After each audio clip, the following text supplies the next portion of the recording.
La samfaina o xamfaina, com es diu a les comarques gironines, és una de les salses bàsiques de la cuina catalana, juntament amb l'allioli, el romesco, les picades, els sofregits, les marineres, etc.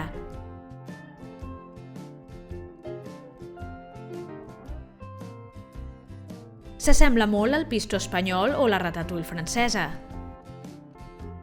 Els elements varien i té moltes interpretacions i variants, amb més o menys pebrots, amb carbassó o sense, més sucosa, sense ceba, s'hi pot afegir l'albergínia escalivada prèviament en lloc de fregida en oli, etc.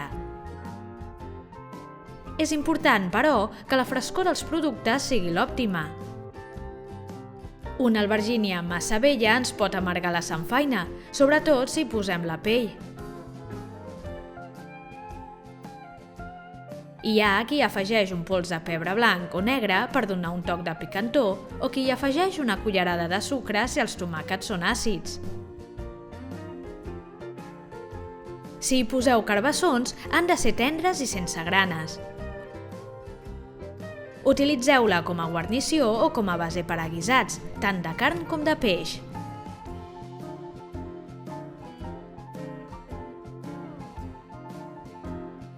El bacallà hi combina molt bé, així com el pollastre, sobretot si és de pagès, o uns palpissos de xai.